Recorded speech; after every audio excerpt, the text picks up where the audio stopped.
What's up, YouTube? Shawn DaGamer here. I hope you guys are having a good day. I'm recording this Friday, the 13th, January 2017. I was about to say 2011. That's how far back. I was going to say 2016. I was going to say 2011. It's 2011. So, as you can tell by the title of the video, I'm going to try to explain to my best abilities why I believe Raw is nothing but a bunch of clickbait and triggerness. Like, if you want to use one of those two words, if like Raw just triggers you, or you know, you think Raw is clickbait.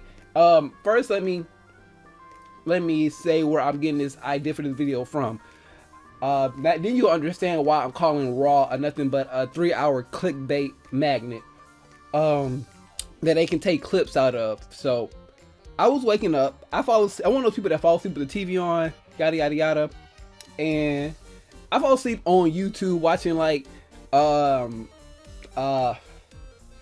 game theories, like game GT Live and things like that, or like history type shit, you know, some shit that's interesting, but you not enough to really keep your attention so you can fall asleep on it. So I'll be watching that stuff, and then I woke up the next morning. I woke up Tuesday morning after the Undertaker and all that, you know, from Monday's Raw, and then it was a video up. It was on halfway on the stream, and it was like I thought it said Undertaker's chilling Royal Rumble announcement, but like I said, it was only cut off. So also it was Undertaker chilling Rumble, and I was like, if that's not the biggest fucking lie, because I thought it said Undertaker's chilling Royal Rumble announcement or something like that. But no, it was some stupid title like Undertaker is going to make the Royal Rumble chilling or something like that. It was like, what the fuck? It's on the WWE YouTube page, and you'll see it. And if you don't see the whole title, like if you saw, like I saw how, like if you ever watch like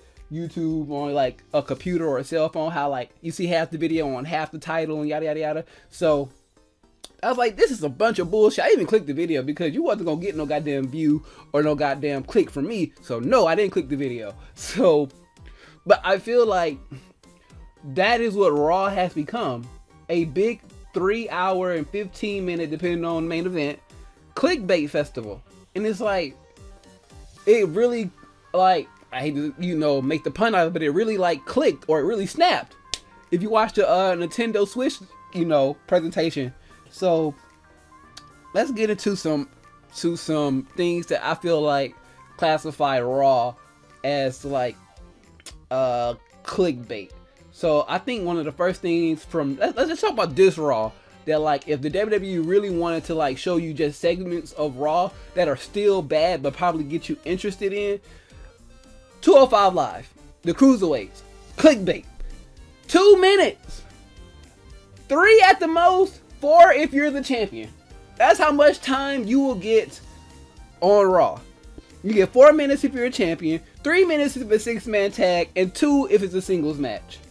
And you better be lucky. You better hope your name is Cedric Alexander, Noam Dar, or Alicia Fox if you want any backstage time right now. And I don't think that's fair to us who actually made, oh, how can I put it? How can I put this? If the Cruiserweight Classic was not successful, the Cruiserweights would not have 205 Live. The reason why the Cruiserweights are successful is because of the fans. And then how do you repay the fans? You put the Cruiserweights on Raw.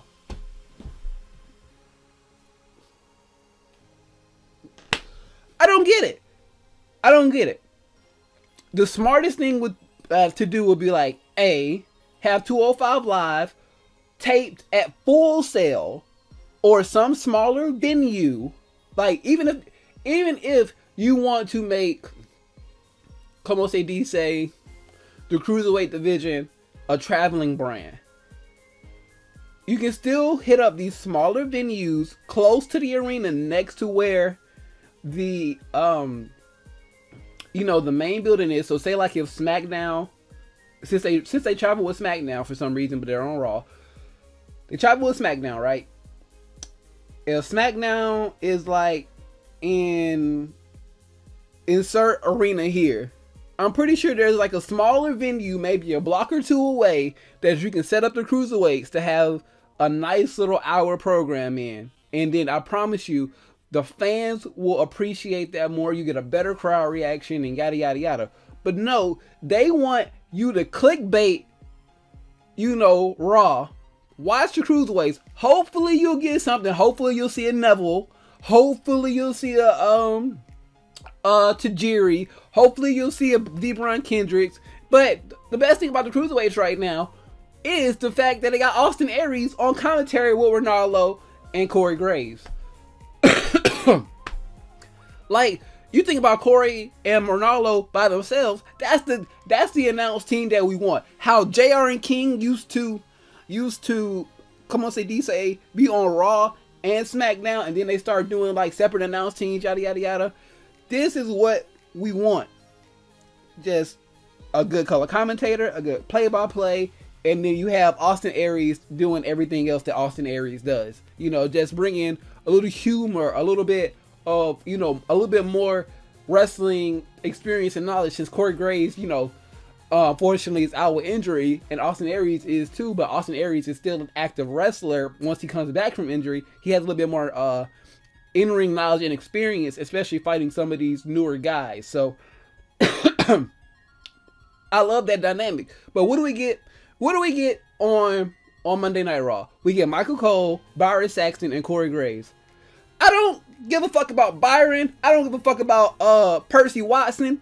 Percy's not that bad. Percy knows to shut up.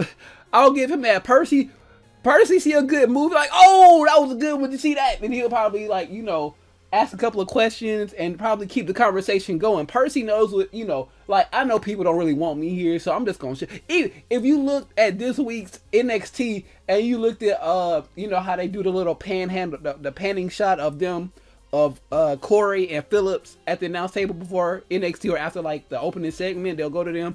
You can see you can see Tom Phillips just sitting there cheesing like he always does. Corey Graves, you know, with the pen, and you got Percy in the background like, hey, that nigga just throwing up the deuces like, what up? I'm here. I'm doing some commentary a little bit. What up? Like, he understands his role. And then, my lord, you got David Otunga. This nigga here has pissed me off. Oh, did I break it?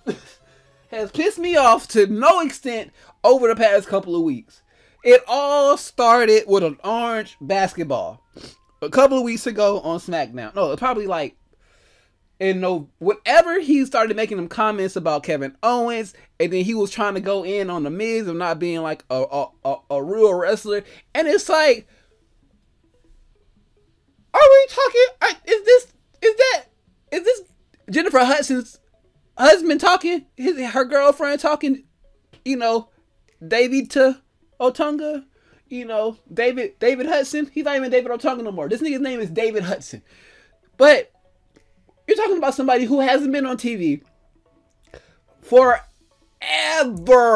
I think the last time we saw Otunga on TV was about 2-3 years ago, when he was actually being a lawyer for like Vince or Stephanie or one or the other. I'm pretty sure that was the last time we saw David Otunga on TV, and then all of a sudden, I think he does some backstage stuff on .com, and yet nobody cares. Nobody was sitting here asking. First of all, nobody was asking for a 3-person announce team on Raw, SmackDown, or NXT. Nobody wants a 3-person announce team. We want Corey Graves and Mauro. And if you want to give us Tom Phillips on like pay-per-views and things like that, we will take a Tom Phillips. But I don't know how I digress that much. But you guys see what I'm saying. Like, first of all, like I said, what was I saying first? 205 Live, clickbait for the cruiserweights. The commentary teams, I believe they're starting to fuck up on purpose. Like, I believe they are watching WCBW, PWR, who else? They listen to Solid Monster, they listen to JD, they listen to people. If it's not Vince or Kevin Dunn, it's the social media representatives they have at the company. They listen to us, and they are trying their hardest to incorporate the things that we want with Raw. But the problem is, is the leadership going up the ladder. I'm pretty sure there's somebody saying they don't like this. If we look at the comment section and you got Vince going, well, fuck the comment section. I'm a McMahon. Ah! I don't know if that's what he does. That's kind of like Ultimate Warrior. So I don't know. It's like, you know, Vince McMahon is the be all end all when it comes to creative on Raw. But when your creative direction is lower and is getting your viewers lower and lower, because what were they saying? Somebody, I forgot who was talking about it. Pretty much over the past 2 years, from let's say middle of 2015 to now, like literally today, Raw has lost over 1 million viewers. They used to do 2.3s. What? Whoa, that's bad. 3.3s and 3.5s, which is still, you know, decent, but not like Attitude Era stuff. And now they're in the 2 millions, barely trying to crack 3. SmackDown is a different story. SmackDown, you know, was pre-taped and yada yada yada. But Raw itself is nothing but live clickbait. It's so bad. Another thing that's really pissing me off about Raw, and I think it's clickbait, is the whole women's division. The whole women's division is nothing but clickbait right now. Think about it. Think about it. I said it in my video yesterday. There were smarter ways to give the fans what they wanted when it came to Sasha winning the belt and Charlotte being dominant. I went through the whole scenario. All you had to do was have Charlotte be dominant for the whole year, because technically speaking, she was champion all of 2016. If you count the Divas belt, if you count the women's belt, she was champion, and a little, you know, time she, you know, let Sasha hold it so she can take a couple of pictures, you know, for social media and things like that. She was a dominant champion for all of 2016, and they could have kept doing that. And what they should have done, instead of keeping Sasha Banks off TV, is have her be a fighting challenger and not just pop up out of nowhere after WrestleMania or whenever she popped up, and then like, oh, I'm the best, yada yada yada, I'm the boss, and all that shit. All that shit should have started at the beginning of the year and culminated at the end of the year with splashes of other competitors in between. We could have had Charlotte versus Natalya. We had that a couple of times, but those, you know, like little storylines could have had more depth to it. We could have had Charlotte versus Naomi and her rise to redemption. You could have had, I'm talking about before the brand split, going into the, you know, and then after the brand split. And then you could have had, like, you know, like I said, Sasha Natty, Sasha Charlotte, Sasha, who else was on the main roster at the time? Sasha Emma, not Sasha, Charlotte, you know what I'm saying? Charlotte Natty, I'm so tongue-tied. Sorry, whatever. You could have had a whole bunch of like decent storylines building Charlotte up as a dominant champion, and then have Sasha Banks doing the same thing on the challenger side. You know, having Sasha compete in relevant matches. But they didn't do that. What they did was they held Tasha, rest in peace, auntie.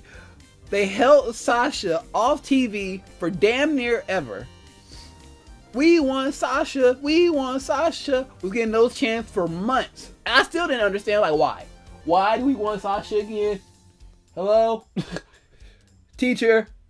JD teacher. Why do we want Sasha Banks again? I don't understand. I didn't. Like I said, all this time, nothing against Sasha Banks. But if you want Sasha Banks, you just can't. I don't know what they're trying to do now. But can we move on to Bayley and this whole situation, because it all kind of bleeds in together. They are clickbaiting Bayley so bad. Bayley's character is her connection with the crowd, like the underdog fighter.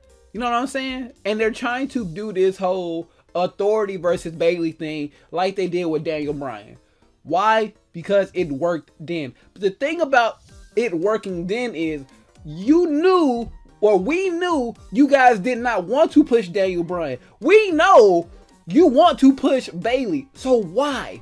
Why is this storyline necessary? Because you need a thumbnail of Stephanie McMahon and Bayley face to face. You need a thumbnail of Mick Foley trying to give Bayley confidence and motivation. You need thumbnails of people attacking Bayley. When all Bayley needs, she doesn't need to be on the mic saying, "Oh, I love to be on the WWE. Woo, I'm happy to finally be here. Wavy, flaky, inflatable too, man." You know, all that shit. You don't need that. That was not Bayley's character in NXT. Bayley's character in NXT, from what I saw in her last couple of months there, I want to say her last couple of months there, from her feud, from her winning the belt all the way up to her, como se dice, main roster call up, Bayley was just a fighter. Bayley is just a underdog fighter. Something like Sami Zayn, just somebody nobody kind of believes in, but is, you know, scratch that, a character that none of the wrestlers think deserves to be there, but her abilities in the ring prove them wrong every time. And that was the whole thing with the whole Sasha Banks versus Bayley feud. It was Sasha Banks was this arrogant, cocky champion, and Bayley was the humble one who just wants to wrestle and be champion. Why is that so hard to translate on the main roster? It's not like you're trying to get the whole Bray Wyatt gimmick to work in NXT and then work on the main roster. You're not trying to get a gimmick over. You're trying to get Bayley over, and you're trying to give Bayley this underdog sympathetic gimmick when she doesn't need it. Does that make sense? You don't need a Stephanie McMahon looking down on Bayley or Sami Zayn and things like that. "I don't want you here. Mick Foley wanted you here. I don't want you on my brand. Mick Foley wanted you on the brand." Then why did you hire Mick Foley if you did not want his decisions to count? Why? That doesn't make sense. Okay, I can understand, like, maybe, you know what Raw should have done? It should have been like Daniel Bryan and Shane McMahon, you know, perfectly fine. Actually perfect on SmackDown Live right now. The only way that SmackDown Live can be perfect, or be more perfect, if it was Shane McMahon as the commissioner and Kurt Angle as the GM. That's the only way it could be better, because those two have such amazing history together. If you don't know what I'm talking about, do your Googles. So that dynamic right there would have been amazing. So I think, to counteract that, they should have started off with Mick Foley, and then they play off the whole Mick Foley is, you know, too nice and being taken advantage of. So Stephanie had to fire him. You know, she didn't really want to, but you know, they weren't seeing eye to eye, and he was too lenient to the locker room, and it wasn't what she wanted. And then you fire Mick Foley, and then you can have the general manager start getting worse and worse and worse for a couple of months, you know, like maybe like every month or two. Like, it's like Stephanie's ego is getting in the way, you know what I'm saying? And then she doesn't like any of the general manager's decisions, yada yada yada. And then oh, that's the spot. And then, you know, maybe like a couple of months later, or even like, you know, over the holiday break or something like that, she could do something evil like fire Mick Foley. If you want Mick Foley around for a couple of months, that's fine. You know, like around like maybe Thanksgiving or beginning of Christmas, like, you're fired. And then you can have like a redemption of Mick Foley arc, or you can bring in a more suitable general manager. I don't know who that would be. Insert who do you want to be Raw general manager down below. But you have Mick Foley there pretty much to be Stephanie's bitch. You know, clickbait. Stephanie McMahon gives Mick Foley evaluation. Will Mick Foley get fired tonight by Stephanie McMahon? Who shot goddamn Lincoln? I don't know. Or who shot Roosevelt? Whoever got shot, I'm mad. The point I'm trying to make is, there on Raw, there is so many things that are just there for views. Sami Zayn is another example. I ain't done yet. Sami Zayn is a character parallel, if not completely the same, as Bayley. Well, not really, because Sami Zayn, you know, El Generico on the indies. People know. I remember a couple of years ago when Sami Zayn, well, probably like 5 years ago now, when El Generico got signed. I'm like, all right, cool, El Generico. And I remember him getting a name change, but I never remember what the name was. So I'm watching NXT in the early days. I'm like, where the fuck is El Generico? And, you know, then it started to click. Oh, Sami Zayn, El Generico, got it. You know, and then they were doing the same thing with Sami Zayn. Somebody who's just wrestled his whole life, yada, yada, yada. And then he got more backstory when Kevin Owens came in, and that just made, you know, the whole situation a little bit better, because you have former best friends turn bitter rivals. And then that's something that can carry on forever. And that's something that they tried to do. And then they just, I don't feel like the matches were good. I mean, I'm not complaining about anything on NXT side of it. It was like when they got up to the main roster, it was just every week, Kevin Owens, Sami Zayn, Kevin Owens, Sami Zayn, Kevin Owens, Sami Zayn. Instead of trying to make it special, like they were just, oh, y'all two want to fight, y'all can't do it. Or this match, this match, this match. There should have been their last match that they had, I believe, was post brand split. If I'm wrong, let me know. I believe the last match they had before the brand split was on I'm not talking about the Raw match. I'm talking about the Double Haluva King match. That match should have been loser leaves Raw. And the story writes itself. Like I said, they have the history there. They have the bitter rivalry there. They can't be on the same show without wanting to kill each other. Okay. You know, they can say they made a mistake. Oh shit, we accidentally drafted these two on the same brand. And then like a week or two later, they could just been going back to fighting each other. And then, you know what? I can't deal with this. Get out my face. Loser leaves Raw. But you know what they did? They kept them on the same brand. And now you have Sami Zayn trying to get built up, but they're using Sami Zayn for clickbait for Braun Strowman. Watch Braun Strowman kill Sami Zayn. Can Sami Zayn survive against Braun Strowman? Last man standing, Braun Strowman versus Sami Zayn. Who wins? Clickbait. It's all clickbait. And don't get me started on your future WWE Universal Champion Roman Reigns / Goldberg. You can't tell me Goldberg beating Brock Lesnar in less than 2 minutes. I promise you guys. On God. Oh, my grandma that's in the hospital. I said to my cousin on that night, I don't want to watch this match. But you know what would be funny? If Brock Lesnar beats Goldberg in less than a minute 30. No, I said, how long was the CM Punk fight? He told me about 2 minutes and something. This match right here is gonna go half that time. Brock Lesnar is gonna beat him with a couple of suplexes and an F5 in less than a minute 30. What happened?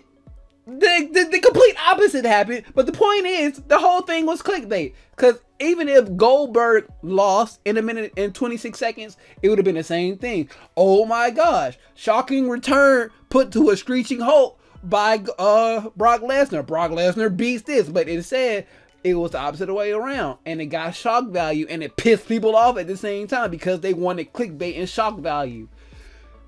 And that match, minute 26, Goldberg wins. And this is before they had a, if you don't know what happened backstage, Goldberg didn't want to sign a contract. He didn't want to do a long-term contract. He just wanted to do the one and done. Or it was either one, see how it goes, and if you're comfortable still doing this, we'll book a couple more shows. And that's exactly what happened. Goldberg was liking the promotion. He was like being back in the ring. He liked the adulation of the crowd. So in turn, we're going to get a couple more Goldberg matches. But you can't sit here and tell me Goldberg is not the biggest clickbait out there. Because you know what? I can't even lie. I was about to say, who in their right mind has been clamoring for a Goldberg return? Not me. But like I said, I'm going to take you back to the WrestleMania that was in Atlanta not too long ago. Probably, what was that? WrestleMania 28, 29 in Atlanta? Or it was like WrestleMania, it was one of them, right? WrestleMania 27, 28 the main event was the Miz versus John Cena with The Rock, you know, yada yada yada, all that shenanigans. I told this story a couple of times on different videos, but we were downtown. I'm walking around in my Miz shirt. You know, I see orange, I see red, I see blue, I see losers.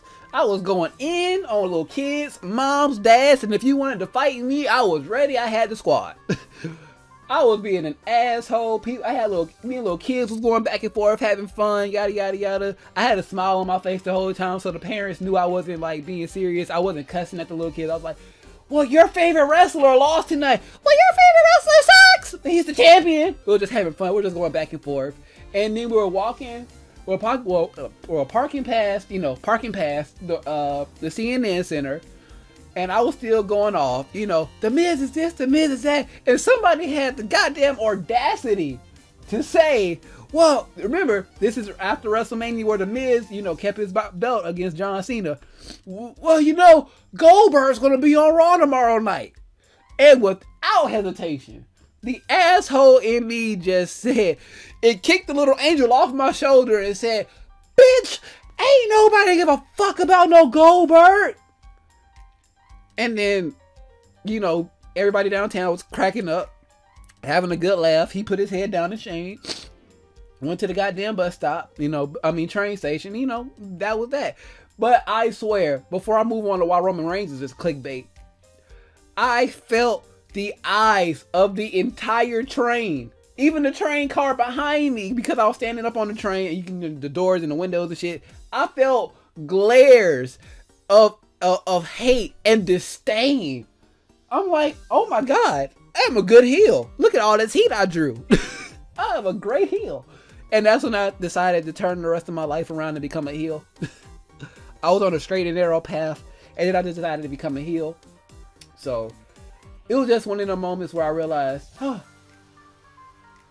people believe what they read on the internet. It's like people believe what they read on the internet. So Goldberg, nothing but big clickbait. Everything that's going on with the women's division, clickbait. Even the New Day, even the tag team division up until a little while ago was pure clickbait. The club versus the New Day. Can the club stop them from breaking the record? Break the record. Every week we would tune in because it'll be them versus the club, them versus Cesaro and Sheamus, them versus the Golden Truth. And every week we would just hope for a miracle. Never happened until, you know, after they broke the record. But that whole, from when did people really stop giving a fuck about the New Day? Let's be real. From about SummerSlam till now, well, till they lost the belt, nothing but clickbait, because we were all thinking, I think it was like a couple of months before we all realized the title was, well, before everybody else realized that what they were doing. Because I'm like, they kept bringing up records. I'm like, holy shit, they are not going to do this. They are not going to make us suffer through the New Day this long. Because they was like, oh, right now, the New Day are the #3 longest reigning champions. #2, my favorite tag team of all time, or one of my favorite tag teams of all time, Paul London and Brian Kendricks. And then #1, of course, was Demolition. So it's like, oh no. First of all, I didn't want them to break Kendricks and London record, because that's probably like, other than his couple of like title reigns, that's the only thing Paul London had left in WWE, was like being one of the longest reigning tag team champions with Brian Kendricks. I was like, no, they broke that. And I was like, fuck it. They might as well beat Demolition record too. That's how I can be happy and other people can be mad. And that's what they did. Clickbait. And let's move on to the biggest clickbait target of them all. Roman motherfucking Reigns. This guy. Let me be real when it comes to Roman, Mr. Clickbait Reigns himself. I have no problem with Roman Reigns' in-ring ability, his mic skills, or the way he looks. I am, for all intensive purposes, a Roman Reigns fan. You know what I'm saying? I liked him in the Shield. I like him as a singles competitor. He just doesn't need to be in the role that he's in now. And it's like, it's one of them things where, like I said, I know there's somebody in the social media department that's like, yo, if we want to keep Roman Reigns alive, like if we want to keep Roman Reigns around, if we want to keep Roman Reigns alive, we need to devalue him and put him in a position where he can grow and really connect with the fans. And that's what we all thought. Well, that's what y'all thought. Because the whole thing with Rusev, you know, he had the little drug violation, if that was even real or not. He had the little drug violation off TV, and he wasn't going to make SummerSlam or yada yada, so he had to do the triple threat match. He didn't win that. Good. And he comes back a couple of weeks later, wins the United States title from Rusev. It's like, nigga, Rusev was on such a great run, killing people. I was enjoying it. And then Roman Reigns and Rusev had a series of good matches for the United States title. I'm not complaining about that. What I'm complaining about is, why is your United States champion, only reason you have your United States champion fighting at this point for the Universal Championship is because it's Roman Reigns. Clickbait Reigns. So if you have your Clickbait Reigns United States Championship trying to win the Universal Championship against Kevin Owens, who's unfortunately been overshadowed by his own tag team partner Chris Jericho and the United States Champion because of how they've been booked, is redonkulous. It's really just redonkulous. It's just like that. No problem with Roman Reigns. For all intents and purposes, I'm a Roman Reigns fan, but even I know they're John Cena-ing him. He's been Batista. I feel really sorry for Roman Reigns. You know, they've made him this clickbait hate magnet, and he doesn't deserve it. He's good in the ring, he's decent on the mic, and he has the overall look that they want. And he's The Rock's cousin. So you would think that he will automatically get the nod, but you know, people know he's The Rock's cousin, and you know, we all know what Vince and Kevin Dunn have a hard on for. And those are the body types and the physiques and the look of Roman Reigns, John Cena, The Rock, yada yada yada. Those what he gravitates towards. Hulk Hogan, you know, that he likes the bigger, heavy set guy. The bigger looking, athletic. You know, he likes the juiced up ones. Not saying that they're on. He likes the muscles. He likes the muscles. Let's keep this, you know, he likes the muscles. He likes that. So I understand. But there's ways to build him up. Like, okay, you had the Shield. Everybody was feeling sorry for Dean Ambrose and Roman Reigns because after the Shield broke up. WTF. Why didn't, after the Shield broke up, Roman Reigns and Dean Ambrose did not say, hey, we're still good, we're still brothers, let's go after the tag team titles, yada yada yada. You know, I mean, they could have dealt with Seth individually, you know, then, you know, have them two, like, it could have been Dean and Roman versus Seth and the Authority, which it kind of was, but I still feel like they did that wrong, and it was still more catered towards them eventually knowing they wanted to put the belt on Roman Reigns, which they did. But I think after the first time they put the belt on him and the crowd was not responding the way they wanted to, they should have took the belt off of him, period. And I know they didn't, because at the time, the only other person you could put the belt on was Seth Rollins or Dean Ambrose. Who else was on Raw at that time? Triple H, Orton, Sheamus. But those are all people that we're tired of having the belt. So I understand why they did that. But it's the way they went across booking him, making him look unstoppable for no reason. To be honest, his matches with AJ Styles should have turned him face. John Cena. AJ Styles and the club were playing the bad guys. The Usos and Roman Reigns were technically supposed to be the good guys. You had the Roman Empire. I don't don't know the Bloodline. What the fuck was that name? That name itself was clickbait. The Bloodline. The fuck? It should have been the Roman Empire versus the Bullet Club. Not the club, the Bullet Club.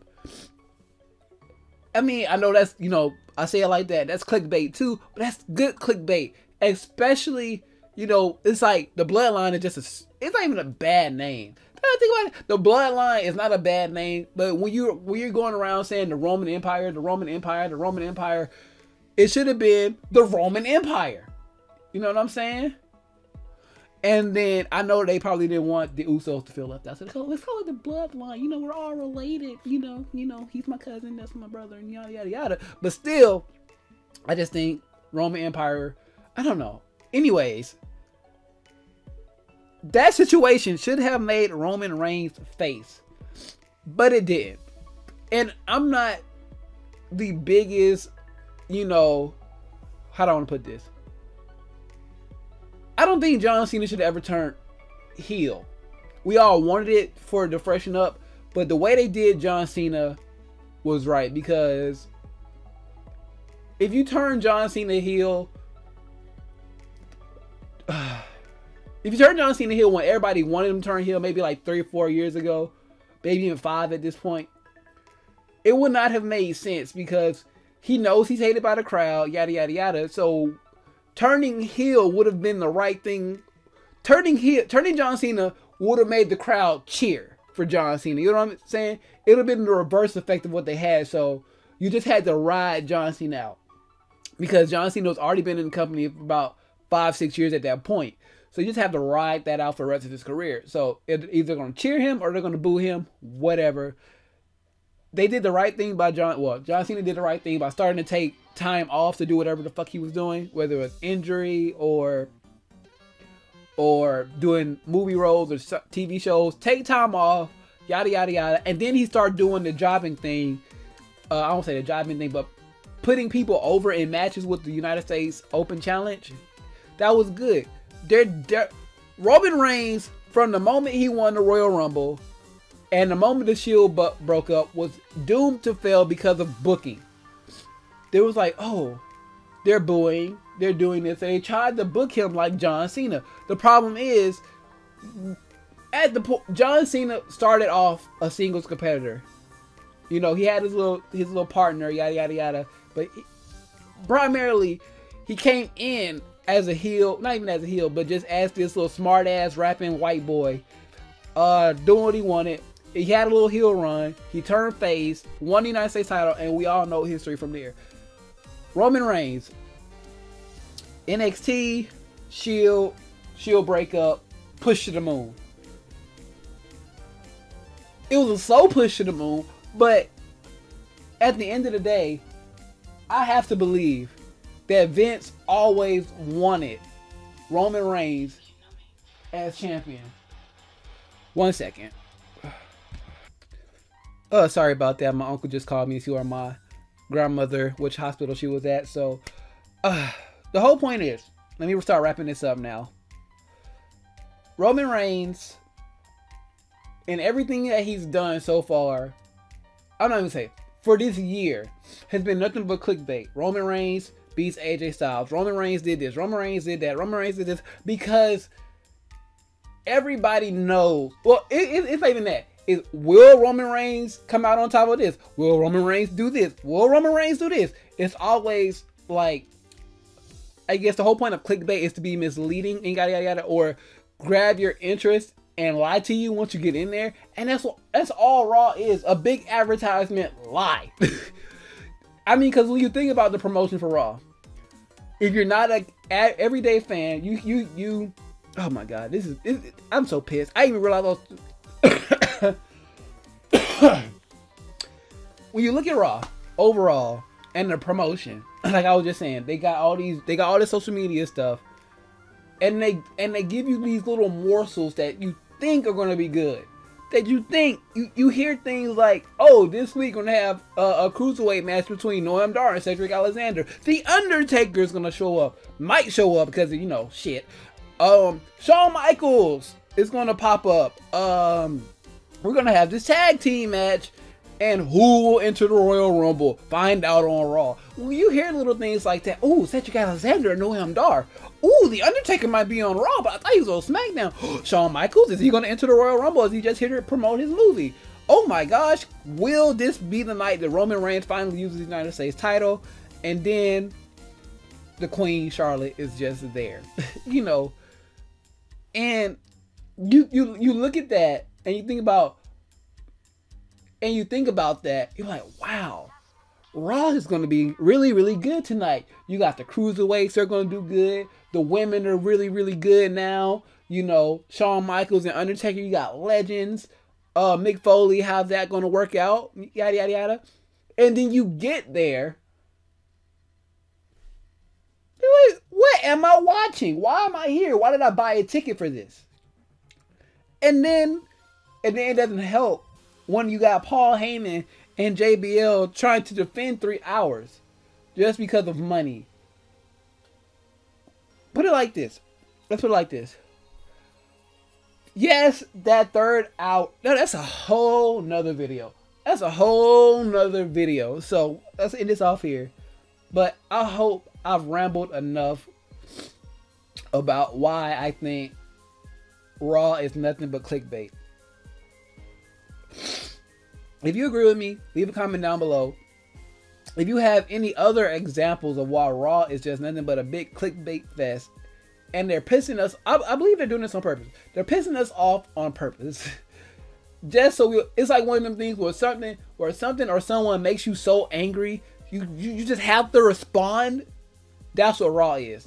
They know what they're doing. Raw, I'm pretty sure, I don't want to say Raw is bad on purpose, but they're doing things to get under our skin to keep us watching. You know what I'm saying? Where it could be a good programming. I don't say it has to be great. It's probably not going to be great because as long as Kevin Dunn is still there, it's not going to be great. But it could be such a better program if they would just stick to basic formula like SmackDown does. And it's like Raw is like, it's like they're throwing spaghetti at the wall and trying to see if it sticks.